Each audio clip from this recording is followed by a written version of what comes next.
So we got a Jinming MP5 V2 here. This one is from gellblastergun.com, but now they have the better V3 version that has metal gears. So look for that one if you're looking for the exact same form factor, but a better gear setup, better, more metal parts, that kind of stuff. Overall, just a better blaster. That's why it's V3. This is V2. But I had this V2 and I wanted to customize it because I've only customized a couple of these over the past 2 years, and so I don't have them a lot, and so it's fun to do those ones than doing the same thing over and over, right?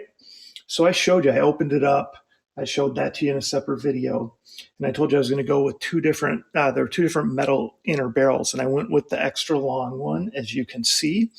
That fit in there really nice. I was able to boil off the T-piece so I could reuse it because that is a unique T-piece. Even though this is a Gen 8 gearbox, it's unique to this model, and I did not have any extra ones. So I was glad I was able to get that off. I'm pretty good at getting those off, but every once in a while I get into one where I just can't. So you can see what we're doing here. We're really extending it out because the metal inner barrel runs all the way through the tip. Now, I did a spring upgrade here. I put the metal long inner barrel. Thought about changing out the gears, but one thing I tell a lot of my subscribers stuff when they ask me about changing gears, I say, wait until the nylon gears fail. Then when you have a reason to open it up and change things. So I kind of took that same position here. With the spring and the longer metal inner barrel, we're up to about 275 FPS. I'm pretty happy with that because it had been in that like 220 to 230 range. So we did get a nice 50 FPS bump at least. So happy with that for when it comes to performance. Now, I'm going to go ahead and do some crazy stuff with this one. First off, I made a piece that's going to allow us to put a scar stock on it. And it actually lines up pretty good with this blaster. So it's not going to look all... it'll obviously look different, but to me, it doesn't look like crazy or anything. Okay, so that's what we got going on the back. I also made a separate buffer tube attachment that's still, and these are just kind of primed right now, that will let us go to different types of stocks, like, the M4A1 standard stock. Since I have a lot of those, I try to use those too. I made a little piece here, obviously it needs to be sanded, it's not finished, and I incorporated the knurling on it. So this one kind of has some knurling incorporated throughout. Like you'll see here, obviously that's a much larger pattern, but knurling. And then here, where the slide strips are, I made a little filler piece. That's for the telescoping stock that comes with it. But since we're not going to be using that at all, we got these other stock options. That's going to fill in there.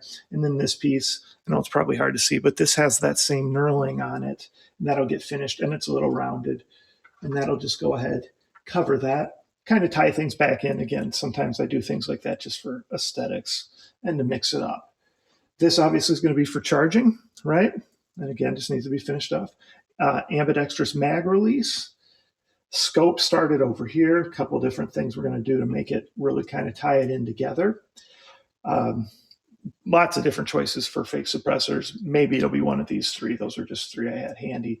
These are the paints I'm going to use because, right, I want to kind of incorporate these colors instead of trying to paint that.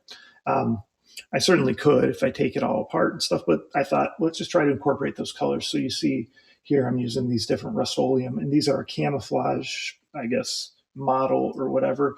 And these are all like an ultra flat paint too. I'll still probably use that very light texture paint as a primer, and then we'll go ahead and do that. On the front here, these are all for the different rails, right?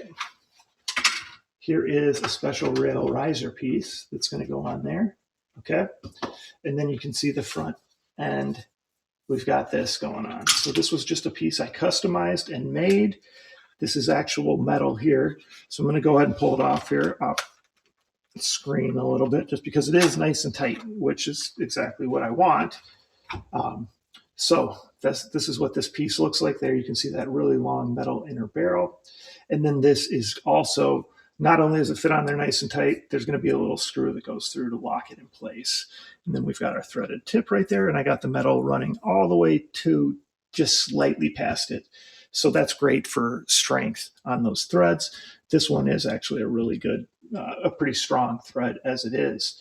So that's going to be my customized MP5 Scars, almost sniper. We'll see how long it ends up. But definitely, I think, a pretty cool idea, something different. And we got that FPS up to 275. Comments, questions posted below. Of course, like, subscribe, share my channel with your friends, and participate in those monthly giveaways. Over $200 worth of blasters and accessories every month. So ring that notification bell so that you make sure to get notified every time I publish a video, and you'll never miss those contests. Thanks.